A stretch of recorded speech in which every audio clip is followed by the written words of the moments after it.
Let me just welcome everyone. My name is Wayne Davis. I'm the chair of the board at LexArt. I'll be your host this evening. Welcome to LexArt Inspires. This is our monthly series of conversations with artists, exploring the magic of creativity, perception, and inspiration.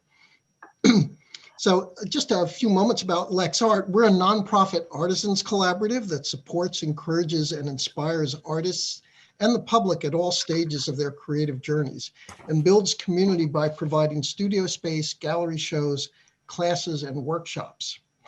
Let me tell you a few things about what we've got. Some exciting things happening this spring at LexArt. First, we have the Chemistry of Fiber Lab show that some of you may have heard us chatting about before we started. That show is open now, and it runs through April 4th at the Molly Harding Nye Gallery at LexArt. The pieces in this show are whimsical, serious, exploratory, and just plain beautiful. You can see the images online at lexart.org and see some great video on our YouTube channel, including if you missed the opening, we've got that up. But really, if you have the chance, I encourage you to stop by the gallery to see these pieces in person. They just so much come alive if you're right there in the gallery. We recommend that you make reservations. We have limited capacity, so it's safe to stop by, and we hope you will. Starting April 11th, we have the Best of LexArt, which is exactly what the title says. This is a juried show displaying the best works produced by our members in the past couple of years. The Best of LexArt will be celebrating not only our artists, but our newly renovated Nye Gallery. And as part of the celebration, our next LexArt Inspires on April 15th will feature Paul Lucas, who is the architect for the renovation, and he is just a master of using light to sculpt space. And so since light is important to all of us who make and enjoy art, I think you're really going to enjoy Paul's talk. Then on May 15th, we're delighted to welcome back the State of Clay for the 11th time. This is the 2020 version of the show, which was delayed due to the pandemic. We're just thrilled that we're able to put it on. Starting May 15th, that's the biennial juried show for Massachusetts clay artists. You can visit lexart.org to find out information about all these events, as well as our lineup of in-person and online classes. So on to tonight's chat. Our guest is an artist who refuses to be boxed in by any one medium. You'll hear from her about some of her background, so I'm not going to repeat the usual bio intro here. Instead, what I'd like to do is share with you the reaction excuse me, of one of our LexArt members, Sophia DeHoff, after meeting our guest and seeing her work. Here's what she wrote to me in an email. Our guest's art expresses to me a respect for people of all backgrounds and a deep love for the American social experiment. She is a great person to show her interdisciplinary art can be aesthetic, whimsical, engaging, and timeless. At the same time, she creates these pieces that are just most beautiful and approachable. Approachable like LexArt, which I loved right away for that. LexArt gave me the idea that I could try out a craft and even my creativity. Her art is readable, not intimidating or crazy, super balanced and wise. That was just a spontaneous reaction to our guest that all of us who have met her have already had, and I'm sure that you will have after tonight's event. So please join me in welcoming our guest, Lissa Hunter. Lissa, let me turn it over to you. And would you like to introduce your video? Say a few words? Sure. Thank you. And thank you for that beautiful quote. That is, no one could have said anything more to the point of what I would like to think my art does. So I'm thrilled. Thank you so much. And thank you for inviting me to be a part of this series. I set up slides, 11 slides, 40 years in 11 slides. So you're going to see work from 40 years ago up until what I'm doing now in 11 slides. As you might imagine, there are a few gaps in there, but it does sort of give you maybe a sense of the thread that has gone through all of that work even though it's different materials, different voices, different ways of saying things. You'll see that in the slides, I hope. So Wayne, let's hit it. Okay, here we go. 40 years in 11 slides. All right, let's go to the first one. Okay. Oops, we went too fast. There we go. Okay. 40 years ago, I was invited to have a show at Gallery on the Green in Lexington, Massachusetts, run by 4 fabulous women who changed my life because of their trust and their support of my work, and also the sales of my work. It meant that I could continue doing it. This is a large-ish piece, a collage framed on the wall. It was about, I don't know, 3.5 by 5 feet or something like that. And didn't look at all like me in some ways. People kept saying, are you from Arizona or whatever? But it did include a sense of design and pattern and materials and a very sort of repetitive sense of design that I've used all along. So we go to the next slide.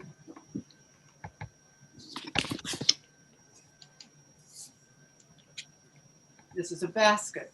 At the same time that I was doing those collages, I was also doing baskets that are coiled using raffia and paper core, and then paper on the outside.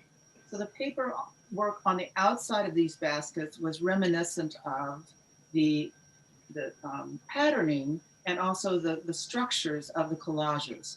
So in some ways, if you, for instance, slit the surface of this basket and opened it out, it would almost look like one of the collages. So they were very closely related in terms of what they looked like, but quite different in terms of being 2-dimensional and 3-dimensional. I must admit that the reason I started doing collages was I had just left full-time teaching, a tenured teaching job in Pennsylvania at a university there, to do artwork full-time, coming to Maine. And I thought, I need to make a living doing this. And I thought, if you make 3-dimensional objects, it's craft. If you make 2-dimensional objects, it's art. So I want to do something that can go on the wall and 3-dimensional objects. So it was a very sort of hard-headed decision that really served me quite well. Next slide. Also with Gallery on the Green in 1990, I think it was, 90. I was still making baskets, and this was maybe my 4th or 5th show with Gallery on the Green. So every 2 or 3 years I would have a show there. And I was, my father, who had been ill with cancer for a number of years, was dying, and we knew that. And this was in maybe August or September before a January show that I was going to have at Gallery on the Green. Through the experience of dealing with my family and the grief and all of those things that every human being deals with at some point, the artwork changed. And I think that it was the first time when people saw this show at Gallery on the Green, they said, this work is different.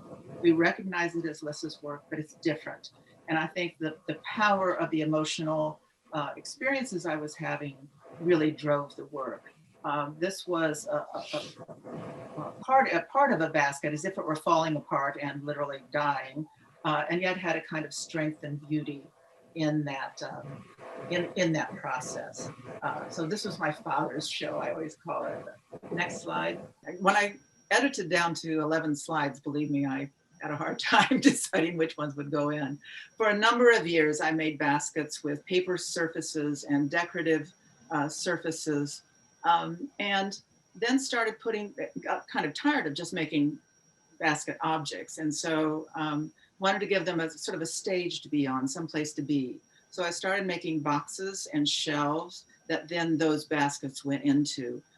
This piece is called Imposter. And if you look at the second row down, fourth to the right, or from the left, you'll see the imposter. It's actually 2 stones sitting on top of each other, but it's funny to watch people look at this piece and try to figure out what I mean by imposter, but then they figure it out. There's a kind of personal involvement with these baskets often. They have personalities for me, and that makes the work interesting. Okay, the next slide.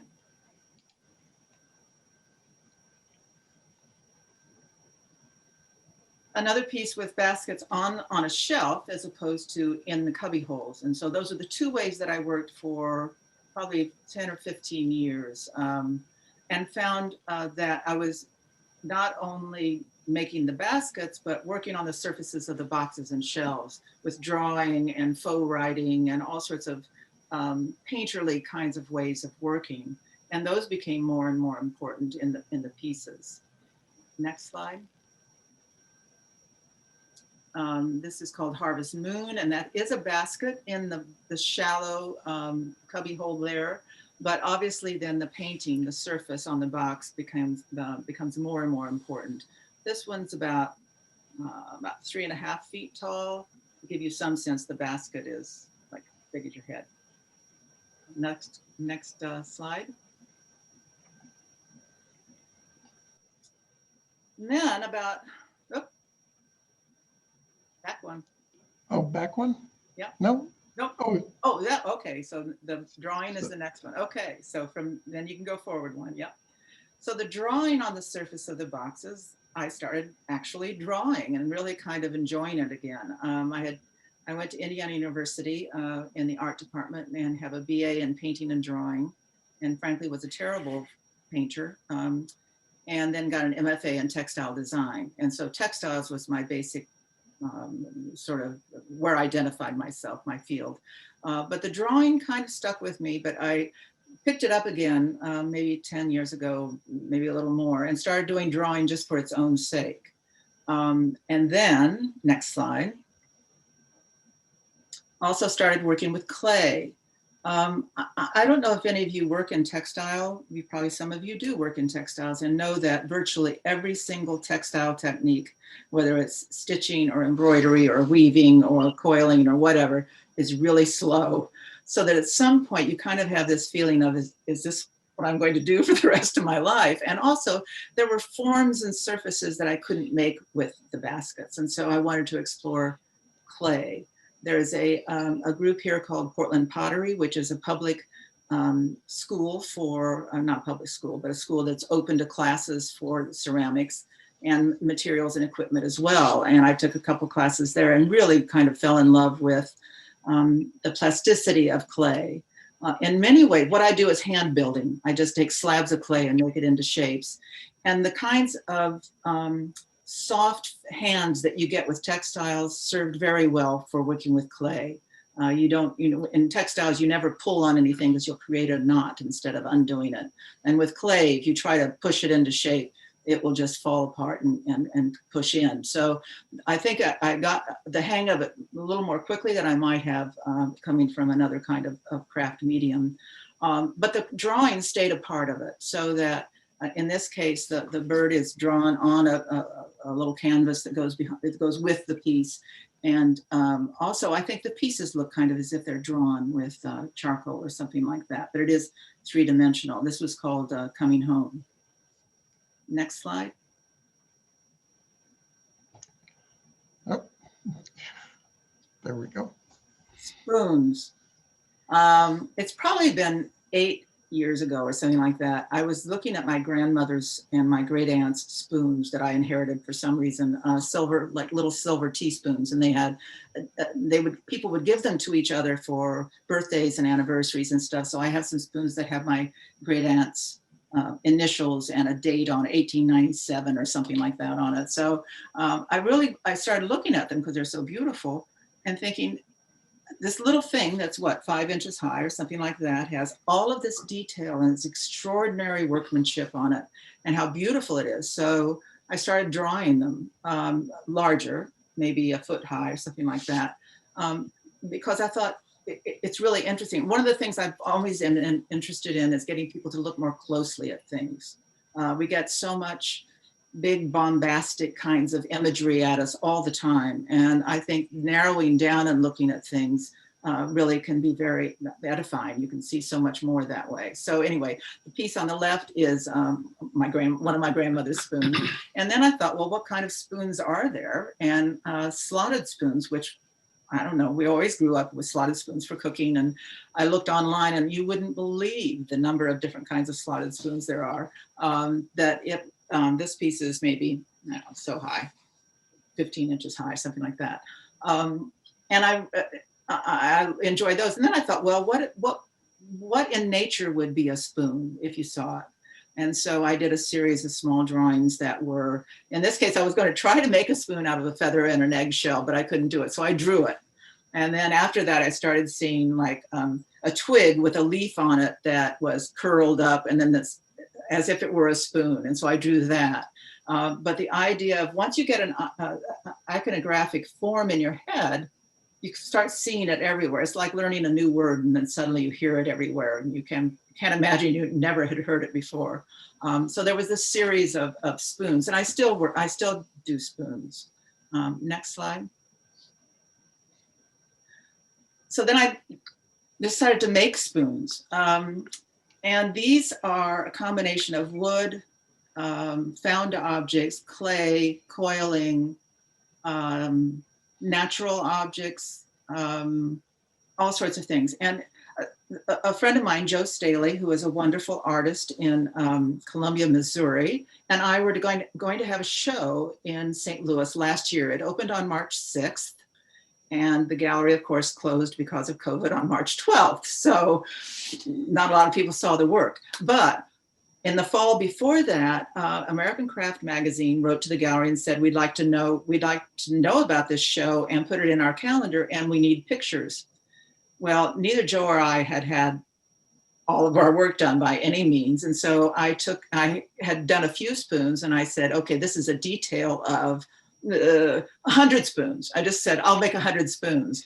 So that the big artistic decision was based on the timing of having to get the title into American Craft Magazine. This is how my career kind of goes, by the way. You'll get the sense that a lot of it happens just by chance.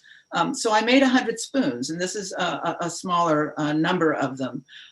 They were so charming to make because everything became possible. Every material started telling me what it wanted to do, how something else might work with it. And I think that the breadth of materials that you work with really gives you so many more options as to what you can make. Yeah, next slide, please. Oh, that's the 100 spoons. This is what it was on the gallery wall. So that's about 5 feet high and 10 or 11 feet wide. The thing I enjoyed most was watching people come in and look at it. And everyone, children, women, men, went up to it, and they would look at them, and they would point to them, and they'd talk about them, because this spoon is something people know. And so when they look at it, they identify it immediately, but then they encounter something different and new. And in many ways, I think that's what an artist should be doing, is exposing people to something that they can relate to, and yet they see something new in it, and they take that away, and they see the world differently after that. Next slide. That's it?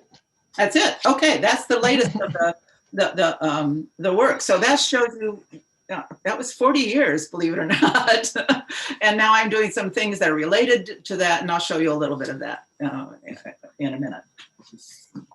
Well, that's wonderful. So if I could ask you a question now, Lissa, that review, we came up with this title, Finding Voice, which kind of implies that you found your voice. Have you found your voice, or are you still looking? I think I've found it in a way that I have found my speaking voice. I don't think about it anymore. This is how I sound, and I can change it if I wish to, and I can do things with it, but my voice is my voice. And I think because I've done the work I've done for as long as I've done it, I could do different kinds of artwork, but it would be hard. I'd have to make the effort to change it. I think my voice, my artistic voice, is very much a part of me now. I was listening to a book today by Richard Russo, the writer Richard Russo, and it's essays. And he was talking about writers finding their voice.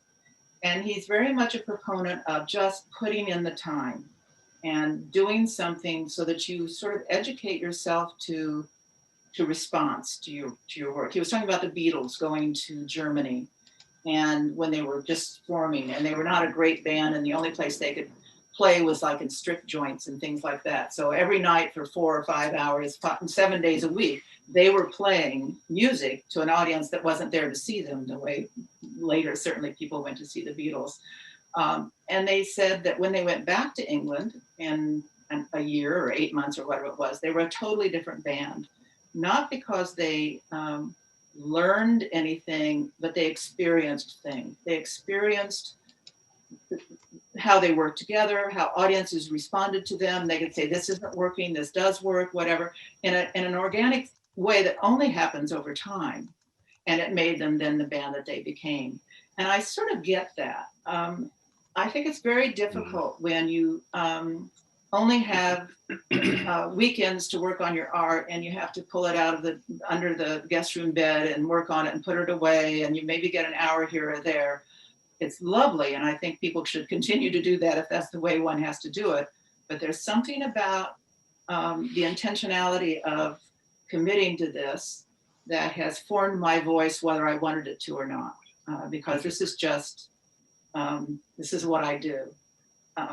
Does that make sense? Makes wonderful sense to me. So we had a question from Catherine Hunter. Okay. Oh, yeah. Catherine, let me invite you to ask Lissa directly. Hi, Lissa. It's been a long time. Thank you. I enjoyed seeing your summary of the 11 slides, but you left out the period when you were incorporating more words and text. Yeah. You addressed that. I thought that was because I was with you at one time and you taught down in Tennessee, and it was such a great part of the class. I associate that with you always, even if the words aren't clearly legible, they're sort of hidden. Well, and in fact, they were intentionally illegible. Very, very rarely did I use words that were real. I started making those marks on the boxes and shelves with baskets in them, as much as anything because I like that calligraphic kind of mark, but also that's a very human, words and writing are human. And I wanted to have that sense of humanity and of a person having been involved in this thing, not necessarily the making of the thing, but the experience of the thing. And so that writing became a part of what I did. And I did that quite, and occasionally still, it will pop up in what I do. But I see it more as mark making than actually saying anything other than the fact that human beings use words and write. Because journaling was very much part of the program that when you taught also. Journaling was very much part of the teaching. So again, I associate you with words and language as well. But that's a historic experience. I would hate to say how many other things I left out of the 11 slides. Right. Well, we had Lissa and I had the conversation I have with every LexArt Inspires guest, where I try to persuade them that less is more. That's true. I said, 25 slides. And he said, no. So good. Well, why don't we go to the little video tour of your studio now, and then you'll show us some more of your current work, and we'll take more questions. Okay, so I'm going to share the screen, and Lissa, I think this should work with you just talking over it. Okay.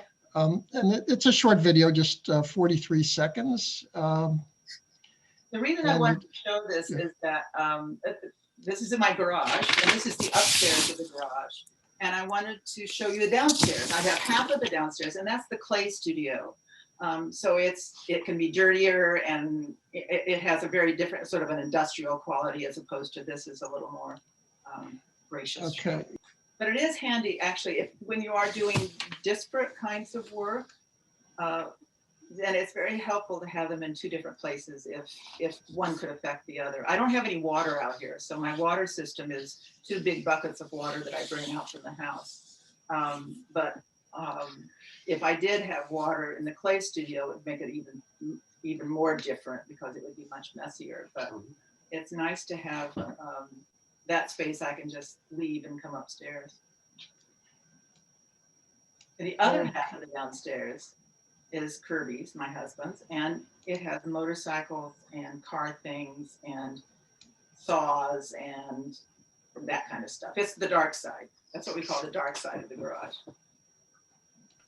So we'll share the screen. Is it Okay. up? Okay, so we will turn it on. 43 seconds, go. This is walking in the garage door, and if you go to the left, and those are my two little kilns. Fran said they're the cutest kilns he's ever seen. He uses these big industrial things. So, but it's nice having my own kilns rather than having to do it elsewhere. A desk where I work a lot, shelves. I work at that table with drawings and things, and I have a slab roller, which changed my life for working with slabs rather than doing it with a rolling pin. You come around, there are shelves and stuff, and then you come up these steps.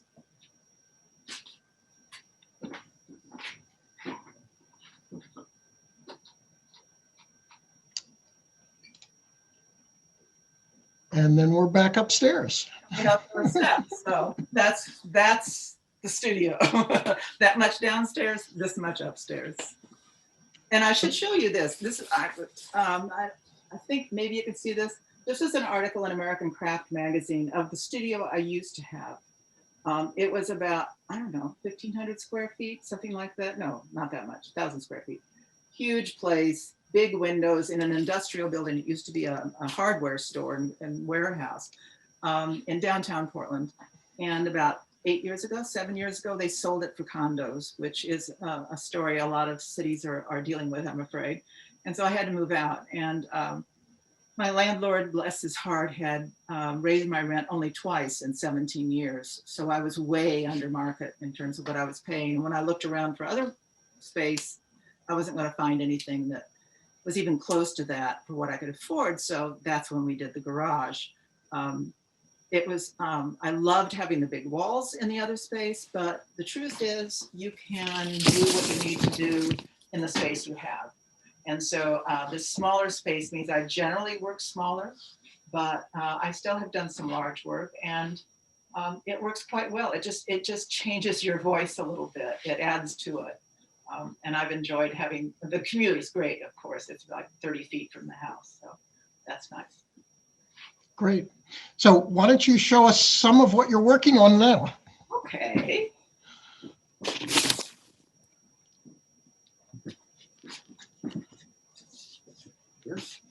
Lissa's so lucky to have her own dedicated Zoom cameraman. Yeah, I know. Well, lucky's one word for it.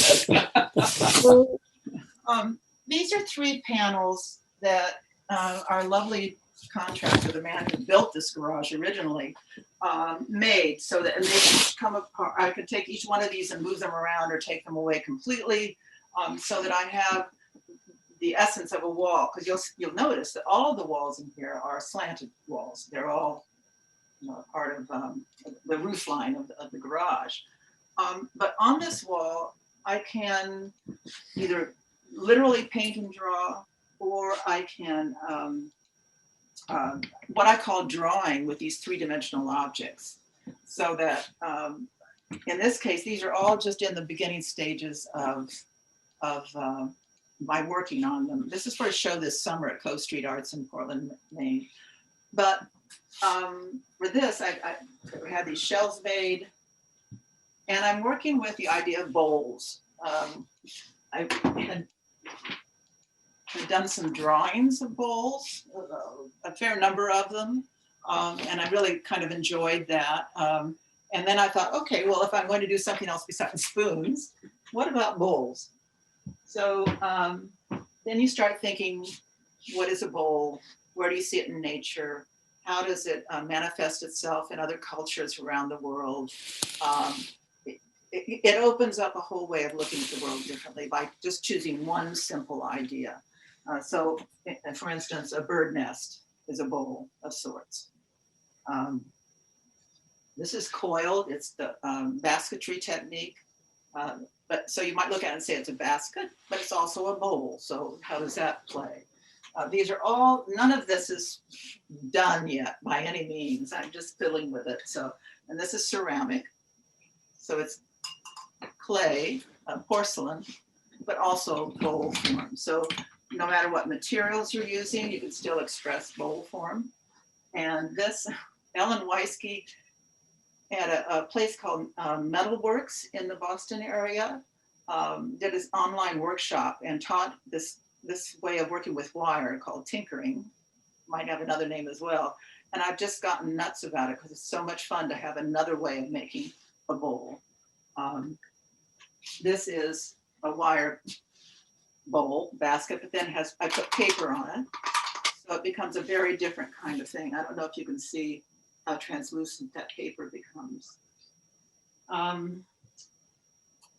This one, I had done a basket years ago with encaustic wax on it and then carved into it and then put color into it. So I want to do that with this basket. So sometimes I pulled this out of a box of old stuff that I have forgotten about. And I thought, oh, there's an idea I can use. So you unfortunately, it means you keep everything you've ever made, done, owned, found. You keep everything. What's it cost? And then this is sort of how I work in terms of making maquettes. These are cardboard, obviously, just plain old cardboard. And I can get a sense of the drawing of what is going. It's more helpful to do this three-dimensionally than doing a line drawing because you can get a sense of, okay, how much depth do I really need for a bowl that flat is like this, but it also has to fit like that. So you really get a sense of it. And then I've started making some of the objects. These are just greenware. They're not even finished yet. I mean, they're not even dry yet. But so that you can approximate what you've made and then start working with that. She says as it doesn't stand up. So this is a way I work a lot with three-dimensional things in that it's one thing to think about what you want to do. It's another thing to actually begin the process of doing what you want to do. The process will always be better than thinking about it too much. And when you work with very simple, cheap materials, it's easier to do that. I've always really preferred materials that are that have no particular qualities of themselves, nothing exotic about them, but then what I do with them transforms them into something else. And I think that's really important. And it allows you to do more rather than less. Jewelers who work with gold and silver, what are they going to do these days when it's so expensive? So I enjoy it. This is wire with drywall compound, having mudded some drywall in the garage when we were finishing this part, I sort of fell in love again with drywall compound. So anything is possible. So that's what I'm doing now. Great. Well, I'm going to ask you a few questions just to get us started, but this is meant to be a multi-way conversation, which we can use through Zoom. So I would encourage our audience, if you have questions for Lissa, why don't you can either pose the question in the chat and I'll ask it for you, or let me know that you have a question and I'll turn the floor over to you in time, and we'll carry on the conversation. So what is it that you've worked in so many different materials, and you earlier mentioned about, okay, you love doing that because you have an options of doing it in so many different ways.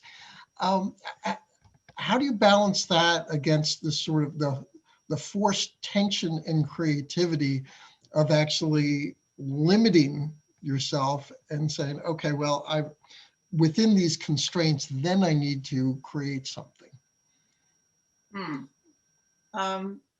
I think when I first started, two things. One, I got my textile degree at Indiana University, and it was an MFA program, and it was very structured. This was in the 60s, and this was when art education was just in the process of changing from being based on a more traditional classical sense of art to the, wrap the building in rope kind of art. So there was this whole big explosion of things going on. But when I started out, we made samples of tapestry weaving, and you matted them and you put them up, and you did everything very, very classically. And I'm totally delighted to have had that experience, because it made me understand structures in weaving. It made me understand all sorts of textile techniques and dyeing and things like that I wouldn't have if I just sort of played with it and found out.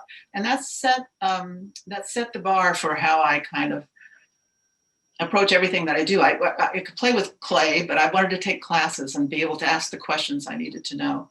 And the second thing, sort of in response to that, is I have a theory that everything we make, any object you make, has materials and techniques and an idea or many ideas. So that you start out with one of those three elements in everything you make. You might have the materials first. I love clay. Okay, so I'll make a clay. I'm going to do hand building. I'm going to throw on the wheel. I'm going to do high fire, low fire. All of those are the technical parts of working with that material, which is clay. And the object that you make then has an idea associated with it. It might be a mug that will hold coffee, that the handle is big enough that you could hold on to, that's not too big, not too small, gets the coffee to your mouth in an efficient way. So that's the idea of that object, as opposed to a sculptural piece where the idea is, the grief about the death of a friend or something like that. So all three of those things are always at play in making an object, and you can decide which one comes first. You can decide, and at the beginning, I think you take a material and you say, okay, I'm going to find out everything there is to know about this, and you find out a lot about it, and then you add another material that's close to it, and that. And then at some point, it's not enough just to keep learning more about the material through techniques. You want to be able to express something with it, because you already are. These objects always express something. So, so at that point, then your interaction with different materials becomes different. And I think that being able to choose different materials when you have some sense of what you want to say means you don't have to go through quite the arduous task of learning everything about it again, about that material and that material and that material. Mm-hmm. It becomes a player in what you want to say in a more efficient way. On the other hand, I'm sure if I decided, okay, I want to do, I want to sculpt stone, I would have a very, low learning curve on that. So the materials I do choose to work with have a lot in common, I think. Yes, clearly, I think that starting in the textiles, you like to mold things for sure. Yes. Well, that's great. So, what have been, as you think back over your career, what have been your favorite mistakes? One favorite mistake, because it taught me a lot, was, and this was long ago, when I was still a Gallery on the Green girl. Just because something sells well in one show doesn't mean you should do that thing again, thinking it will sell. And that's what I needed to. I was making my living, trying to make my living doing artwork. So it was important to me to be able to pay my rent. But that's not an artist's job. That's a producer's job. That's a manufacturer's job, is to make something, listen to the audience and make the thing that you think will sell and do research on it or whatever. But as an artist, your job is something else. That was a hard lesson. It took me a long time, because I don't think I really trusted myself as an artist for a long time. But to get to that point where I said, that sold, but that all it takes is one person to want it, to buy it. So it's not really a very good indicator as to whether it was a good idea or not. So what, was there a particular moment or instance where you had that, when that realization just popped for you? How did that come to you? I imagine after it worked a couple of times, and I think I felt uneasy about it while I was making a piece that was just too much like another piece, and I just, it was boring. It was not inspiring. It didn't lead to the next piece. I always like to think that what you're working on now, I think you said this, Wayne, that an artist friend of yours, when you said, what's your favorite piece? He said, the one I'm working on now. And the wonderful thing about that feeling is the one you're working on now leads to the next one. And if it doesn't, it's probably not your favorite piece. That's great. So let me just take a moment. I don't see anything in the chat, but did anyone have a question for Lissa now? I'll just, you can unmute yourself and pop in. I've got more, but I don't want to, I don't need to dominate the conversation here. We like this to be multiple ways. Did someone, Molly, did you have? Well, Lissa, the other day you quoted Larry, someone. Oh yeah, Larry Thomas.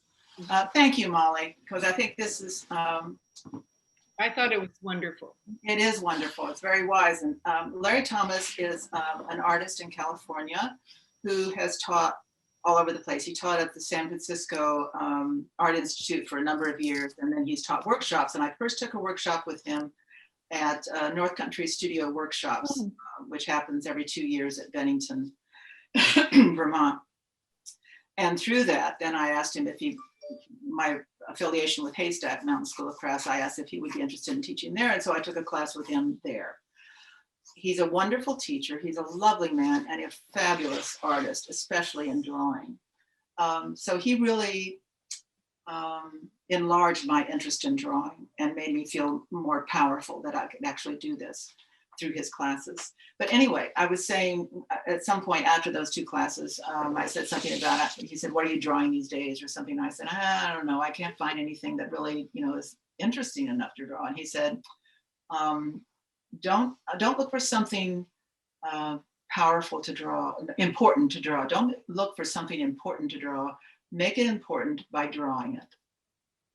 And I think that that's probably true in a larger sense with art in general. If one thinks in these days that the only important thing that can be dealt with in art is political points of views or the awful things that human beings do to each other, or all of the things around us that we do desperately want to affect and cure and deal with. That's not all there is to art. And I think that to remind people of their humanity and to encourage them in understanding their common humanity and to give people a chuckle or a moment of grace by seeing something you've made is a really important thing to do. And that was about the times I started drawing spoons, actually, saying, okay, well, Larry would say this is important if I draw it, so I did. Teachers can be very important in this whole process. Yes, that really is wonderful. It so connects. You make, taking something as mundane as a spoon, you made it important, and also it's the common humanity of spoons and bowls. How long have we been using them? And yet you get people to see it in a new way. And I do believe that's the artist's mission, is to get the rest of us, and I'm not an artist, we go through the world seeing it as we see it, and it's the artists who help us see it in a new way. So I think that's part of the emotional reaction that I've had to your work. It just grabs me in that way. So it's really wonderful. I should say something else though, sort of a postscript to that. Many of us, I have been very privileged to be able to do this, so that I have, I spent my life doing my artwork. Not everybody gets to do that. If I don't have children, I have, there are things that would have taken a big part of my life that I haven't. So I think it's very important for anyone who does artwork to understand why she or he is doing it.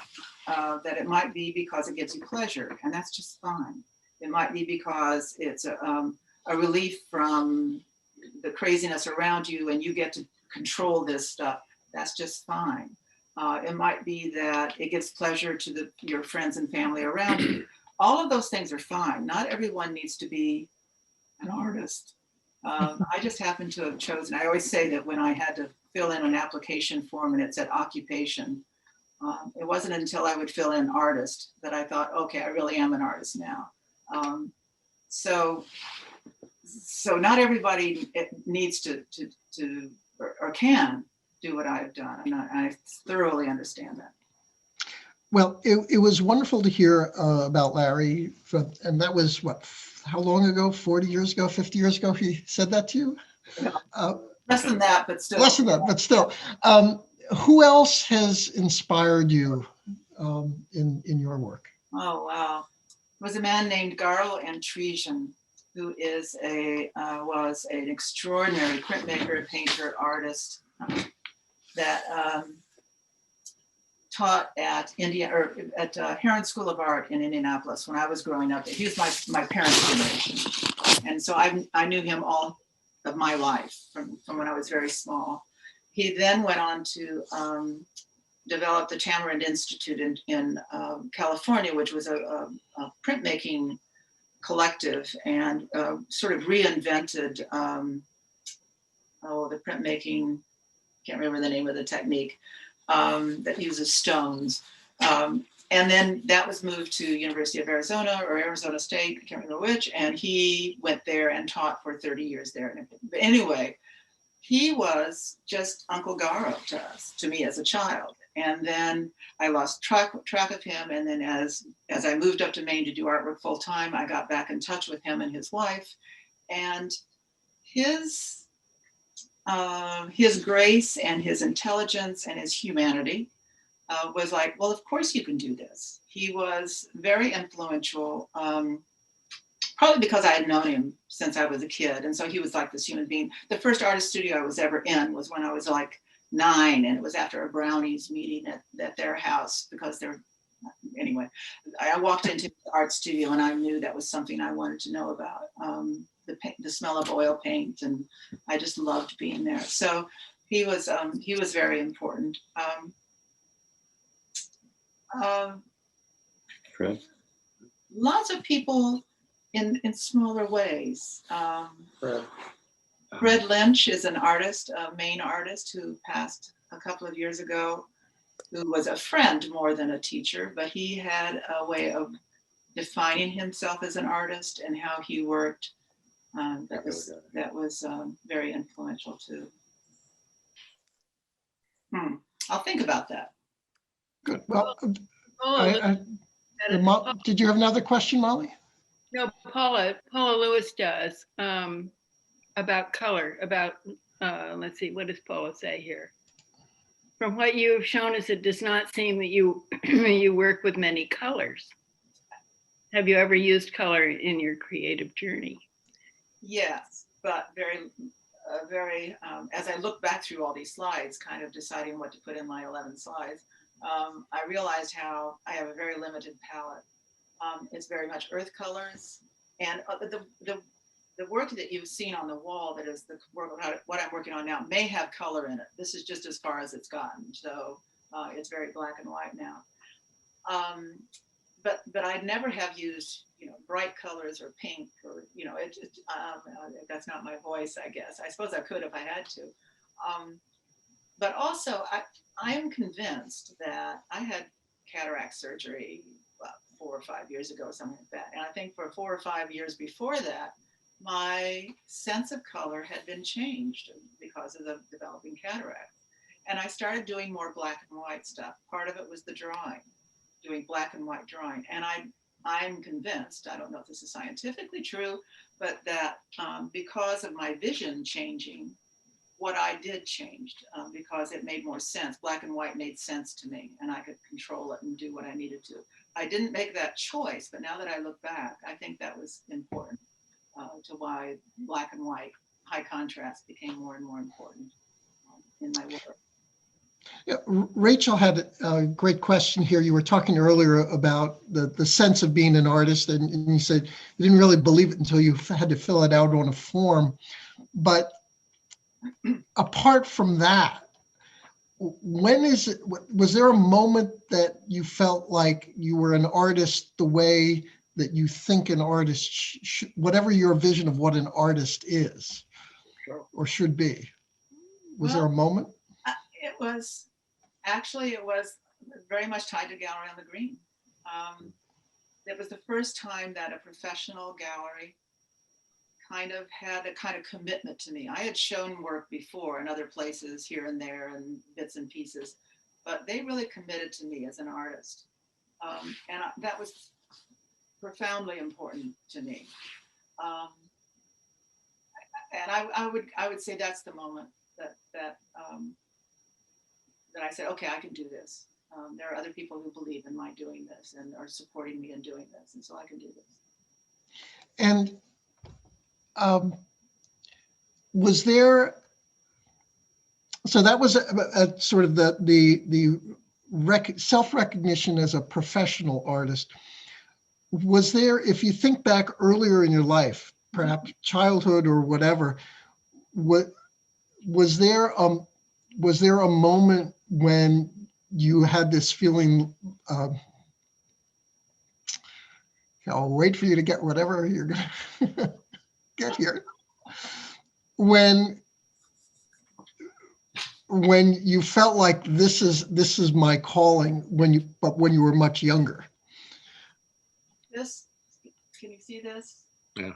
This is a drawing I did when I was either 4 or 5 years old that my grandmother kept forever, framed, and gave it to me. She was born in 1888, so this was, she had a very different sense of the world. But anyway, she said she knew I was going to be an artist because I made the horse's leg lift here. She said anybody else would have just put 4 legs straight down, but because I made that leg up like that, she knew I was going to be an artist. And how old were you when did she say that to you later, or she said that to you at the time? Yeah, I was 18 when I did that. No, she gave it to me much later. Yeah. So, there was a sense of, every kid grows up, if he or she is lucky, with people saying, oh, you're such a good athlete, or, oh, aren't you wonderful because you can memorize so well, or whatever it was. And I could always draw. I could always make things. Talking about memories, my mother was always reupholstering furniture and refinishing furniture and making braided rugs and making clothes. And my dad restored antique cars and could make anything run. And he was a magician. And so he did these magic shows. So now that I look back on it, this was kind of a strange upbringing in many ways, but I'm sure it fed into that sense of, well, of course, we want to knock out that wall. Let's knock out that wall. If we want to do this, let's do that. Mm-hmm. And so again, I'm very, very lucky to have had that kind of experience growing up.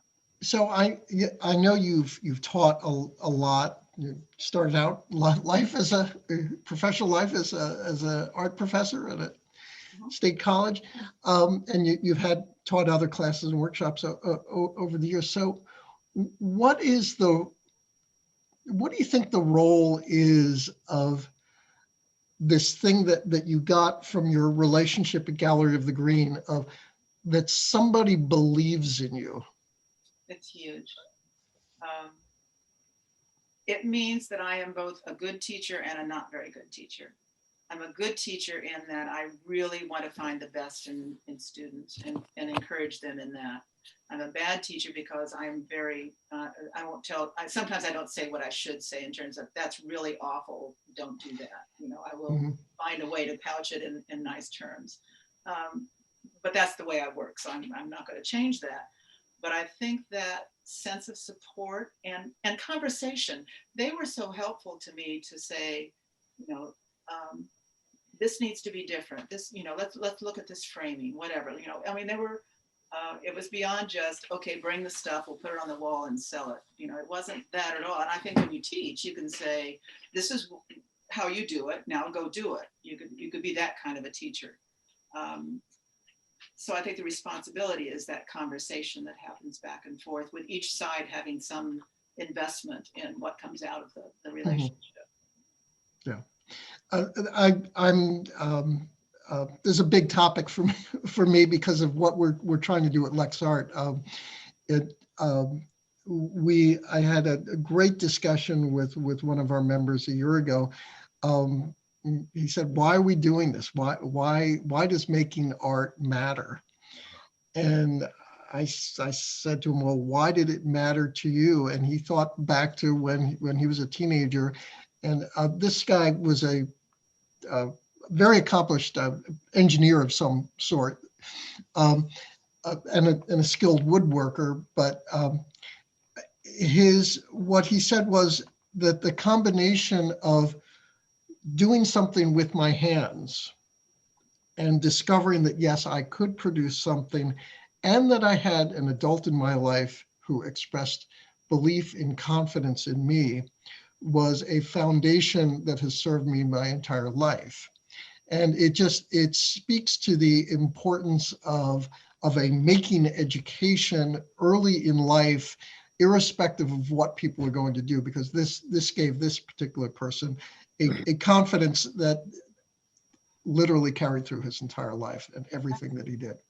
Absolutely. Well, and I think, you know, we all learn and process the world differently.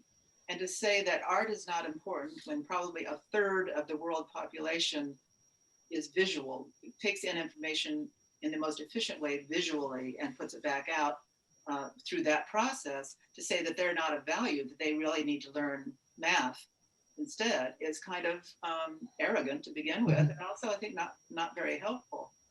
So this notion of using your visual skills and learning the language of visual skills and learning what that means, and it's not like you just see something and that's it.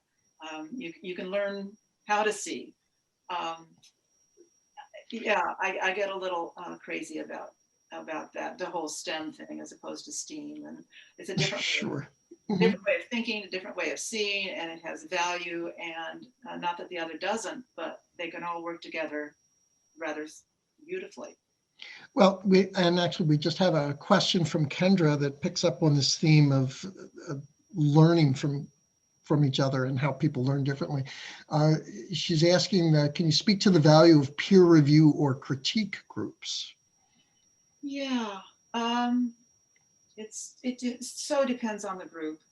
And I think you find that out quickly. I think there are some groups that get together and they're supportive of each other and it's really helpful. And then you have a glass of wine and you look forward to it each month, and you wouldn't do the work you did unless you had that deadline. And so you do it. That's one sort of way of working. That's my preferred way of working. But then there's also a more hardcore kind of peer review. I'm not, as you might imagine, I'm not a fan of, you know, tear them down and build them back up kind of critiques.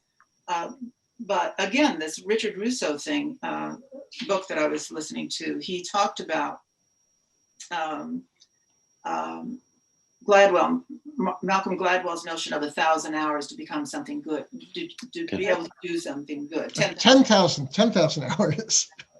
And he said, that's probably true, but if you go shut yourself in a cabin in the woods for 10,000 hours and write, you may not come out any better than you went in. But the idea of working, he was talking about MFA programs and things like that, but also critiques in general, that by listening to other people's stories and they're having some investment in how good their stories are and what they say about yours, and seeing the patterns that are established and how other people write and how they come out in your writing, all of that feeds into a much richer experience of those 10,000 hours. He said, then you put in the time. I mean, you have to put in the time. And that rings true to me. I think that as long as people's personalities work together well, and people, you know, take an oath to be honest, then I think they can be really helpful. They can also be very damaging if the personalities aren't right. Great. We have a question about work process. Is there a daily routine that you follow to get into the flow? Oh, it really varies. Serious coffee in the morning. I think it's quite different having the studio here, because it used to be I had to go downtown, and so, which, you know, was 10-minute drive. It was not a big deal, but I would get up and go to work in the studio downtown, and then come home at 5, 6 or whatever, and having spent my day there, not necessarily working all that time, but being there. Now that the studio is here, I might run back in and, put on the slow cooker and cook some beans or something like that during the day. So there's a little more sort of soft edges of house and studio. But generally, this is my place of work. And I come here every day and do full day or not. Sometimes I do like emails and that kind of thing in the house, but it's work related. What does help me is to clean out things when I'm feeling stuck, like finding that old basket that I'd forgotten I had, that kind of reminding yourselves. And books are incredibly important to me. I don't read. I look at the pictures in a lot of art books, especially drawing. And that sort of stimulates something. Mm-hmm. For me, it's materials. Going through the flat files and looking at paper and pulling it out or whatever. I think you kind of learn what works for you, what trick works for you. Deadlines are great too. When you have something you're supposed to get done, that sort of gets you into the flow in a way. Mm-hmm.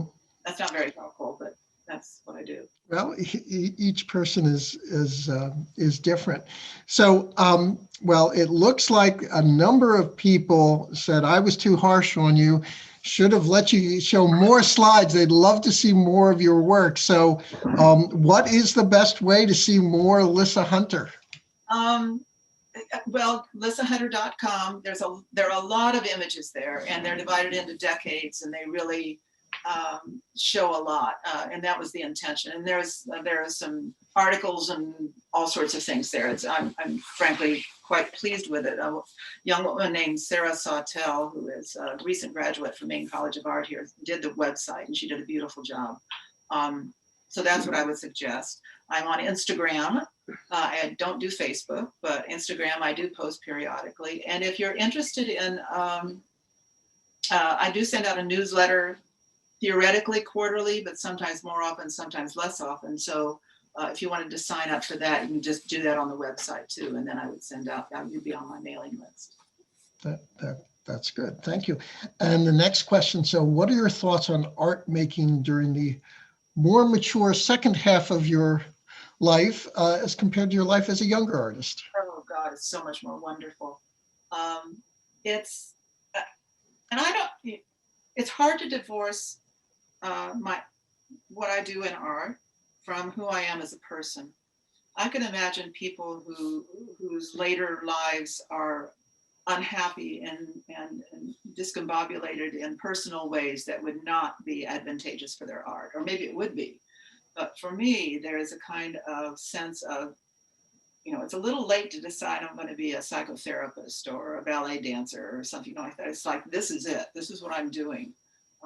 That I find kind of wonderful.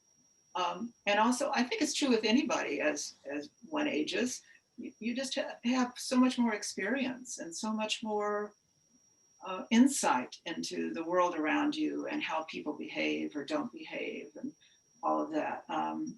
And then that's all material for your artwork. No, I have no regrets. I am very grateful that I do little things like this rather than, working with physically challenging kinds of ways of working that I couldn't do now. That would be a problem. But it's better. We have another question from earlier in your career. How did you first approach galleries when you were starting out?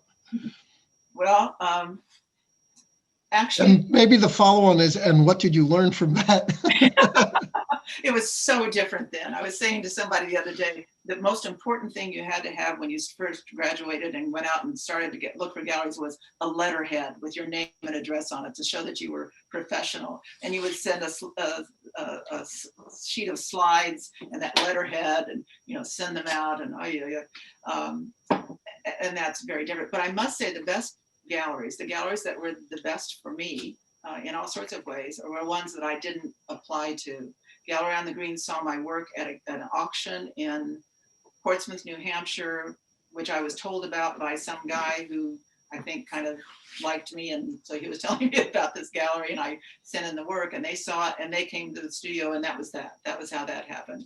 A gallery in Taos, New Mexico, that was a gallery for a long time. Garo Antresian, the man I mentioned before, he and his wife took my slides up and showed them. And so a lot of my career has been through a kind of happenstance and surprise. But I think doing good work to begin with is important, and taking yourself seriously is important. But I did apply to galleries. I was fairly successful, because basketry, which is how I was known at the beginning, was a burgeoning field. There was a lot of interest in contemporary baskets. And so there were contemporary basketry shows and at museums and at galleries and all of that. So I could kind of ride that, which was really wonderful. It's more different. It's different now. But also, I never tried for a gallery that was way beyond me. This was one thing I learned from my parents. It's wonderful to be ambitious, but make your ambitions within a reasonable range. And then when you achieve that, set your next goal and go to that. I didn't write to the, what was then the American Craft Museum and say, I want to have a show there. I would send to a gallery in Boston, maybe. So it was different then. Now with internet, all the information out there, and the notion of creating your own brand and all of that, I have no clue as to what the scene is today. Mm-hmm. Okay, good. Well, let me do a last call and see if anyone on the line has any last questions for Lissa. Not seeing anything in the chat. If someone wants to unmute themselves and pop in, we can do that. Okay, well, that's I'm super curious about how you taught yourself, or maybe you already knew how to attach the disparate materials in your spoons. So you have like one handle as a horn, and it looks like it's attached to, I don't know, maybe metal. So what magic did you try?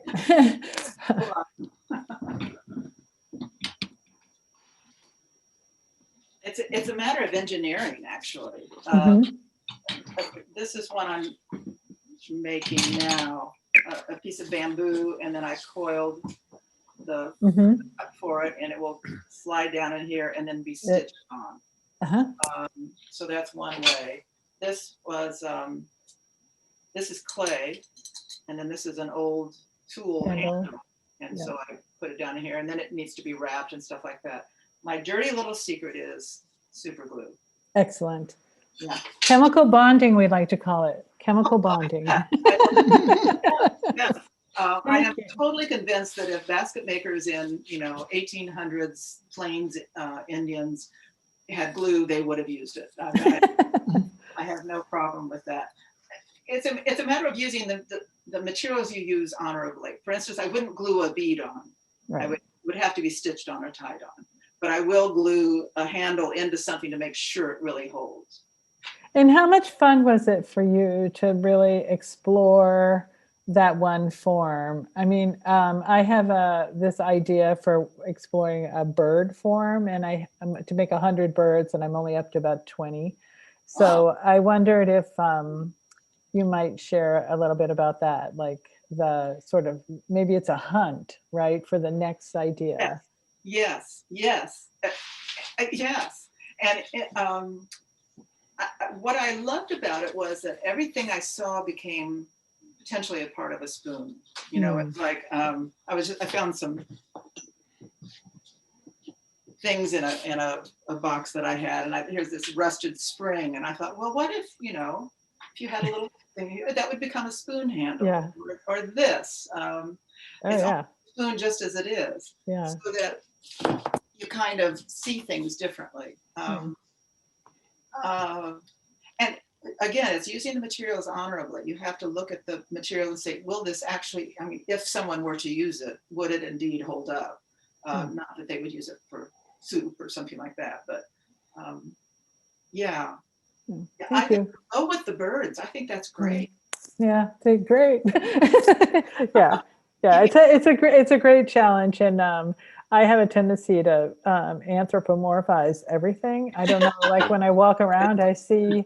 I really appreciate though seeing an example of someone who's pursued the same sort of idea and how inventive it can be. And I never went to any kind of art school training, but I was in a photography class and the teacher said that we had to shoot 36 slides of one object. And I was like, just kill me now. And she said, it's like a semester in drawing where you have to draw the same chair over and over. So I find it as like a really, it's both an intellectual and a making challenge. So thank you.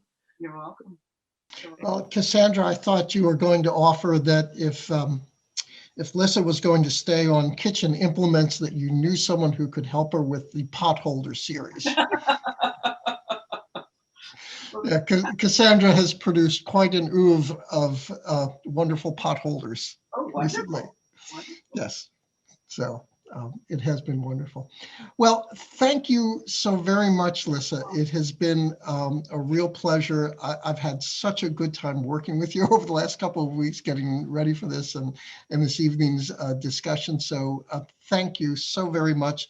And thank you to Kirby, the man behind the camera, who's done such a wonderful job this evening. Thank you to Molly Nye, the producer of this whole series, who comes up with wonderful ideas and introduced you to us at LexArt and to many people over many years at Gallery on the Green. So thank you, Molly. And also let me say thank you and welcome to everyone who came and joined us tonight, both those who have been with us for a couple of times and those who joined us for the first time this evening.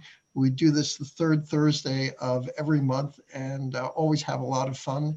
And we are, just as Lissa in her career has bounced from medium to medium, exploring different ideas, but still with that common thread or threads of how you use materials. We're exploring the common threads of inspiration and creativity. And as I said, next month we'll have Paul Lucas.